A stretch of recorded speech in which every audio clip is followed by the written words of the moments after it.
नमस्कार दोस्तों, आज बात करेंगे कि वृश्चिक लग्न वालों को धन कहां से आएगा और कैसे आएगा। इसका ये पार्ट 2 है दोस्तों। पार्ट 1 मैंने बना चुका है, ये आज पार्ट 2 हम बना रहे हैं। मैं विनय शर्मा अपने चैनल में आप सभी का स्वागत करता हूं। दोस्तों, पार्ट 1 में हमने क्या जाना, थोड़ा सा बेसिक हम जान लेते हैं। दोस्तों, पार्ट 1 में मैंने ये बताया कि बहुत सारे लोगों को ये भ्रम होता है कि पैसा हमें सिर्फ काम करने से आएगा, जबकि कर्म का भाव दसम भाव है और धन का भाव दूसरा भाव है। द्वितीय भाव से हमें धन आता है। तो काम करने से धन हमें तब आता है जब हमारा दसम भाव किसी भी रूप में धन भाव से जुड़ा हुआ हो, किसी भी रूप में, चाहे दसम भाव का स्वामी दूसरे भाव में बैठा हो, या वो वहाँ के स्वामी के साथ युति में हो, या वहाँ दृष्टि डाल रहा हो, या दूसरे भाव का स्वामी दशम में बैठा हो, या उसकी दृष्टि हो। इस तरह से कर्म के भाव का धन भाव से, यानी दशम भाव का दूसरे भाव से जब संबंध बनता है, तब आपके कर्म से पैसा आता है। और नहीं तो आप काम करते रह जाएंगे, पैसा नहीं आएगा, क्योंकि पैसे का भाव तो धन भाव है, दूसरा भाव है। तो निश्चित तौर पे दूसरे भाव में जो ग्रह बैठा है, या जिस ग्रह की दृष्टि है, या जो ग्रह वहाँ का स्वामी है, जब आप उसका काम करेंगे, जब उसके कर्मों से जुड़ेंगे, पैसा तब आएगा। दोस्तों, पहले भाव में हमने पहले पार्ट में हमने ये समझा कि किसी भी भाव को हम 3 तरीके से देखते हैं। किसी भी भाव को हम 3 तरीके से हम एनालाइज करते हैं, एनालिसिस करते हैं उसका। पहला, वहाँ जो ग्रह बैठा है, सबसे पहले वो वहाँ के फल देता है। दूसरे नंबर पे जो ग्रह वहाँ दृष्टि डाल रहा है, वो फल देता है। और तीसरे नंबर का वहाँ पर जो स्वामी होता है, वो फल देता है। तो हमने पार्ट 1 में ये देखा कि वहाँ जो ग्रह बैठा है, उसका काम हमें क्या करना चाहिए जिससे हमें धन आए। अब पार्ट 2 में हम ये जानने की कोशिश करेंगे कि जिस ग्रह की वहाँ दृष्टि है और जो ग्रह वहाँ का स्वामी है, उसके काम करने से हमें किस तरह से पैसा आ सकता है। तो दोस्तों, सिद्धांत वही है जो पहले में था कि जो ग्रह की वहां दृष्टि है, आपके धन भाव में जिस भी ग्रह की दृष्टि पड़ रही है, वो कहीं पे बैठा होगा। सबसे पहले तो 8वें में बैठेगा, 7वीं दृष्टि डालेगा। शनि मंगल है तो, और बृहस्पति है तो अलग अलग दृष्टियां पड़ जाएगी, विशेष दृष्टियां जो शनि मंगल और बृहस्पति को मिली हुई है। तो जो ग्रह दृष्टि डाल रहा है, वो जहां बैठा है और जहां जहां उसकी राशियां पड़ रही है, इन जगहों के काम अगर आप करेंगे तो आपको धन आएगा। पहले पार्ट में मैंने डिटेल 12 भावों के कर्म मैंने बताए हैं, और अभी मैं आखिरी में, लास्ट में फिर एक बार मैं शॉर्टकट में बताता चलूंगा। तो अभी आप ये समझिए कि जो दृष्टि डाल रहा है, उसकी जहां पे राशियां पड़ रही है, या वो ग्रह जहां बैठा है, उस भाव के काम करेंगे तो आपको पैसा आएगा। किस भाव से क्या काम करेंगे मैं अभी आपको बताता हूं। उसके बाद अगर वहां कोई ग्रह बैठा भी नहीं है और किसी ग्रह की दृष्टि भी नहीं है, उस स्थिति में हम वहां का जो स्वामी है, ये स्थिति तो सबके साथ होगी, तो वहां का जो स्वामी है वो जहां भी बैठा है, 12 ही खानों में, 12 ही भाव में जहां पर भी बैठा है, वहां के जब आप काम करेंगे, वहां से जब आप जुड़ेंगे, तो आपको पैसा वहां से आएगा। और पैसा वहीं से आता ही है दोस्तों। जब भी दूसरे भाव में बैठे ग्रह या दृष्टि डालने वाले ग्रह या वहां के स्वामी ग्रह की महादशा या अंतरदशा आती है, पैसा आपको आता ही है। और आप जब वहां का काम भी करने लगते हैं, तब आता है अपार धन। यह हुआ कि आप अपनी कुंडली के अकॉर्डिंग जिंदगी जी रहे हैं। आपकी कुंडली जहां आपको ले जाना चाहती है, जो देना चाहती है, आप वो काम कर रहे हैं। जब धन का भाव दूसरा भाव है, तो पैसा भी वहां बैठे ग्रह ही देंगे, वहां से संबंधित ग्रह ही देंगे। हाँ, उनका संबंध अगर कर्म भाव से हो जाता है तो ये दी बेस्ट है, तब आपका कर्म ही आपको पैसा देने वाला बन जाएगा। इसमें एक बात और बीच में मैं बता देता हूं दोस्तों, कि अगर आपके दसम भाव में 2 या 3 ग्रह हैं, तो अक्सर लोगों को कंफ्यूजन होता है कि हम काम क्या करें, क्योंकि दसम भाव कर्म का है। जब 2 से 3 ग्रह किसी भी भाव में बैठते हैं तो कंफ्यूजन पैदा करते हैं, आपको डिस्टर्ब करते हैं। आप हमेशा उसमें रहते हैं कि क्या काम किया जाए, ये करूं, ये करूं, ये करूं, और जिंदगी भर ये प्रॉब्लम बनी रहती है। तो उसका सबसे अच्छा तरीका ये है दोस्तों कि आपके दूसरे दसम भाव में जो भी ग्रह बैठा है उसका, उनमें से जिसका भी संबंध दूसरे भाव से है या एकादश भाव से, एकादश भाव भी लाभ प्राप्ति और गेंस का है और दूसरा भाव तो धन का है ही है, तो जिसका भी संबंध दूसरे भाव से है आप आंख बंद करके उसका काम करिए, क्योंकि पैसा तो उसने ही देना है जिसका संबंध दूसरे भाव से है, तो उसका आप काम करेंगे तो पैसा आपको आएगा। ये फंडा एकदम क्लियर है दोस्तों। अब आइए एक बार मैं शॉर्टकट में आपको और ब्रीफ कर देता हूं कि कोई ग्रह किस भाव को रूल कर रहा है या कहां बैठा है, तो उसके लिए आपके लिए क्या काम हो सकते हैं। मान लीजिए ऐसे समझते हैं कि वहां का दसम भाव का, दूसरे भाव का, धन भाव का स्वामी आपके लग्न में बैठा है, तो लग्न भाव आपका होता है स्वयं का, खुद का, आपके वजूद का। तो जहां आपकी प्रेजेंस है, जहां आप खुद हो सकते हैं, जहां आदमी के खुद का वर्चस्व काम करता है, वहां के काम करने से आपको पैसे आएंगे। जैसे राजनीति में आदमी का चेहरा दिखता है, उसका नाम चलता है, फिल्म लाइन होता है, कला क्षेत्र होता है, कला जगत होता है, वहां आदमी खुद परफॉर्म करता है, खुद उसकी प्रेजेंस होती है, वो डांसर है, एक्टर है, न्यूज रीडर है, कुछ भी है, तो वहां वो खुद दिखता है। तो ऐसी सारी जगह जहां आदमी खुद हो सकते हैं, ऐसे बहुत सारे काम होते हैं दोस्तों, जहां आपकी खुद की प्रेजेंस हो, साक्षात आप हो, आपका चेहरा ही ब्रांड हो, आपका चेहरा ही पैसा लाता हो, वो जगह आपको पैसा देगा। दूसरे भाव का स्वामी दूसरे भाव में हो तो आपको, दूसरा भाव होता है धन का, वाणी का, फैमिली का, तो आपको पैसा आएगा फैमिली बिजनेस से, फैमिली से, वाणी से संबंधित जो भी आप काम करते हैं, जैसे मार्केटिंग के काम होते हैं, सेल्समैन जो होते हैं वो बोलने का काम करते हैं, आप उपदेशक हो सकते हैं, उपदेश देते हैं, रेडियो अनाउंसर हो सकते हैं, इस तरीके का वाणी संबंधी जो भी काम है आप करते हैं, प्रवचन देने का काम आप कर सकते हैं, तो भी आपको दूसरे भाव से धन आएगा। और दूसरा भाव होता है धन का, तो धन के माध्यम से धन कमाना, यानी आप फाइनेंसर हो सकते हैं, बैंकिंग से जुड़े किसी भी तरह की आप अगर काम करते हैं, जैसे आप बैंक में पैसा जमा करते हैं, एफडी में लगाते हैं, मासिक इनकम में, इस तरह के किसी भी चीज़ों में अगर आप लगाते हैं पैसा, तो आपको मतलब, और आप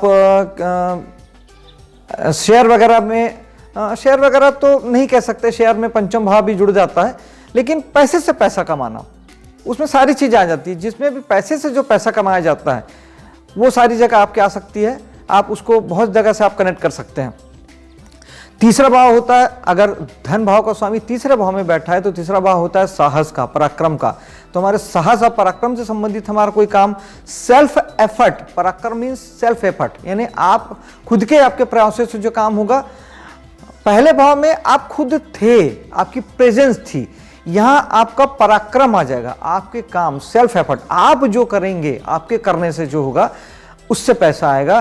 तीसरा भाव इंश्योरेंस का भी होता है, तीसरा भाव एजेंसी का भी होता है, तीसरा भाव ट्रेवल्स का भी होता है, टूर एंड ट्रेवल्स का भी होता है, और सबसे ज़्यादा तीसरा भाव होता है ऑनलाइन प्लेटफॉर्म का, ऑनलाइन बिजनेस का। जितने भी ऑनलाइन बिजनेस हो रहे हैं वो सारा के सारा तीसरे भाव से होता है दोस्तों, तो आप वहाँ से भी अपना काम कर सकते हैं।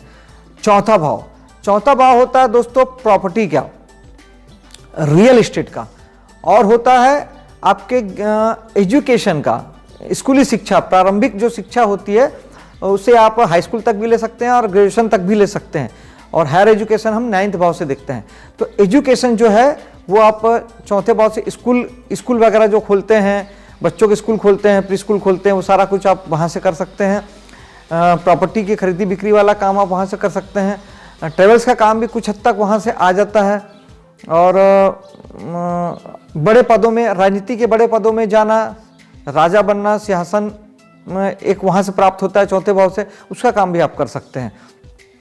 योग्य दोस्तों पंचम भाव में आ जाते हैं। पंचम भाव होता है दोस्तों मनोरंजन जगत का, कला जगत का। आप कला के किसी भी फील्ड से जुड़े हैं, नृत्य, संगीत, गीत, चित्रकारी, पेंटिंग, किसी भी तरह की कला जो होती है वो वहाँ से देखा जाता है। हीलिंग वहाँ से होती है, जैसे आज ऑरा हीलिंग होने लगी है, कलर थेरेपी होती है, और आपको किसी और चक्रा हीलिंग होने लगा है। इस तरह के जितने भी हीलिंग वाले जो काम हैं वो भी पंचम भाव से देखे जाते हैं। आपका पंचम भाव बच्चों से रिलेटेड होता है, तो बच्चों के जो आप काम करते हैं, बच्चों का प्राइमरी जो प्री स्कूल होते हैं, या बच्चों के मनोरंजन से रिलेटेड कोई काम आप करते हैं, बच्चों के लिए झूला घर या इस तरह के कुछ चीज़ें खोलते हैं, गार्डन डेवलप करते हैं, बच्चों के लिए कोई पिकनिक स्पॉट डेवलप करते हैं, वो सारा काम पंचम भाव से आ जाता है।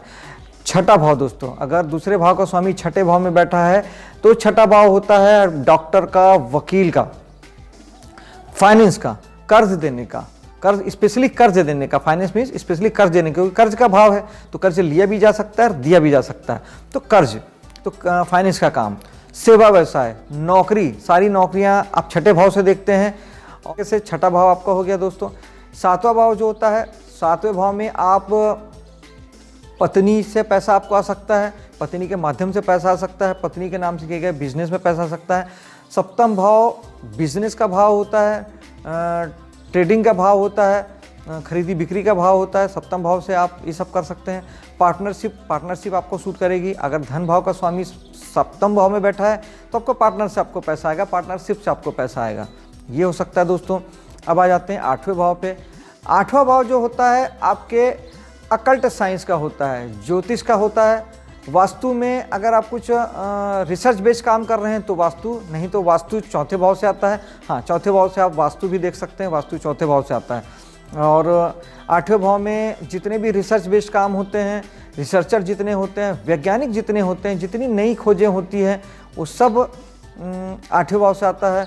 और आपका जितने टैक्सेशन डिपार्टमेंट होते हैं, टैक्स क्योंकि छुपा हुआ हिडन होता है, उसको लोग निकालते हैं, टैक्स जनरली लोग चोरी करते हैं, छुपाते हैं, तो वो भी आठवें भाव से आ जाता है। यानी जो भी हिडन चीज़ें हैं, जो भी खोज जिसको करके लिया जाता है, जिसको नया खोजा जाता है, वो सब आठवां भाव दोस्तों। और तंत्र मंत्र तांत्रिक बनना, ये भी आठवां भाव है आपका दोस्तों। तंत्र मंत्र जादूगर होना, वो भी आठवां भाव है। तो आप यहाँ से सारी चीज़ें कर सकते हैं। हाँ, जादूगरी के लिए राहु का सहयोग होना बहुत ज़रूरी है, क्योंकि राहु ही जादूगर बनाता है, भ्रम, एल्यूजन, क्योंकि जादूगरी भ्रम होता है तो वो भ्रम राहु ही पैदा करता है, उसके लिए राहु का होना बहुत ज़रूरी है। नवम भाव, धन भाव का स्वामी अगर नवम भाव में बैठा है तो आपको लंबी यात्राओं से पैसा आएगा, उपदेश देने से पैसा आएगा, हायर एजुकेशन से पैसा आएगा, और आपको धर्म के कामों से पैसा आएगा। किसी प्रकार के धार्मिकता से, मंदिर, देवालय, इस तरह के किसी भी चीज़ों से आप जब जुड़ते हैं तो यहाँ से आपको पैसा आएगा। धन भाव का स्वामी दसम भाव में बैठा है तब तो बात ही नहीं दोस्तों। ये बहुत अच्छा योग है, क्योंकि दसम भाव आपके कर्म का भाव है। फिर आप जो करते हैं आपको वहाँ से पैसा आता है, आपको करने से पैसा आता है। आप बस कुछ भी करिए, आप काम करेंगे आपको पैसा आएगा, क्योंकि धन भाव का स्वामी कर्म भाव में बैठा है, वो कर्म का भाव है, तो वहाँ से आपको पैसा आ सकता है। शासन सत्ता वहाँ का डोमेन है, शासन सत्ता, शासकीय अधिकारी, कमिश्नर, कलेक्टर, इस तरह के जितने अधिकार जिनके पास होता है, अधिकार वाले जितने भी काम होते हैं, वो वहाँ से आप जुड़ सकते हैं।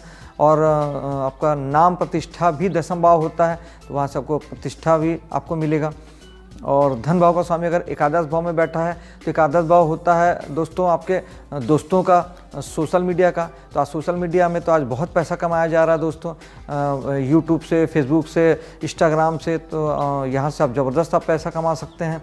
और सोसाइटी, सामाजिक वहाँ से देखा जाता है, तो जो सामाजिक सोसाइटी होती है, सोसाइटी से पैसा, एनजीओ बना के एनजीओ से पैसा, ये सारे पैसे एकादश भाव से आते हैं। अगर आपके धन भाव का स्वामी 12वें भाव में बैठा है तो 12वां भाव होता है दोस्तों विदेश का, तो आपको विदेश से पैसा आ सकता है, आयात निर्यात से पैसा आ सकता है। विदेशी किसी संस्था से जुड़े हैं, कुछ काम करते हैं, कुछ रिलेटेड काम करते हैं, तो आपको वहाँ से पैसा आ सकता है। और 12वां भाव इन्वेस्टमेंट का होता है, एक्चुअली खर्च का होता है, तो खर्च मतलब इन्वेस्टमेंट ही हो गया। तो इन्वेस्टमेंट अगर आप खुद सोच समझ कर अगर इन्वेस्टमेंट करते हैं तो उससे आपको पैसा आ सकता है। तो इन्वेस्टमेंट के लिए फिर एक दो चीज़ें और होगी समझने के लिए, वो एक अलग विषय है, लेकिन आप उसका माध्यम समझिए कि इन्वेस्टमेंट से भी आपको पैसा आ सकता है। तो दोस्तों इस तरह से आपको मैंने पहले भाग में भी ये बताया, दूसरे भाग में भी बताया कि 12 भाव से क्या क्या काम करने से आपको पैसा आएगा। दोस्तों पैसा दूसरे भाव से जुड़ने से ही आएगा। आप उसकी महादशांतरदशा नहीं है, आप दूसरे भाव से संबंधित काम अगर कर रहे हैं, वहाँ से जुड़ गए हैं, वहाँ के स्वामी से, वहाँ जिनकी दृष्टि है उनसे, या वहाँ जो ग्रह बैठा है उनसे, अगर आप किसी भी प्रकार से अगर जुड़ जाते हैं तो पैसा तो दोस्तों हाँ वो देगा। हाँ, जब उसकी महादशा, अंतरदशा, प्रत्यांतरदशा भी अगर आ गई तब तो सोने पे सुहागा वाली बात है। और तब जब अथाह धन जो आता है, जिसको प्रबल धन बोलते हैं, और पैसा बरसना जिसको बोलते हैं, वो होता है दोस्तों, वो पैसा तब आएगा वहाँ से जब उस वहाँ की ग्रह की दशा महादशा आती है। और ये सब अनुभूत चीज़ें हैं दोस्तों, ये सब आप अपने जीवन में आप एनालिसिस कर सकते हैं, अपना खुद आकलन कर सकते हैं। अब अपनी कुंडली में आप पूरा स्टडी कर सकते हैं, देख सकते हैं कि आपको दूसरे भाव से जुड़ा हुआ ग्रह हमेशा आपको उसने पैसा दिया है और देता है और देता रहेगा। आप उसको देखिएगा दोस्तों, और इस पर अपने अनुभव भी मुझसे शेयर करिएगा। अब ज़रूर मुझे आप कमेंट करिएगा, बताइएगा कि जो मैं कह रहा हूँ ऐसा है या नहीं है। और धन्यवाद, आपने मेरा ये वीडियो देखा और मिलता हूँ फिर अगले वीडियो पे। और मेरे चैनल को सब्सक्राइब कर लीजिए, वीडियो को लाइक शेयर कर दीजिए और बेल आइकन को भी दबा लीजिए, जिससे मेरा हर वीडियो आप तक आसानी से पहुँचते रहें। फिर मिलता हूँ दोस्तों, जय हिंद।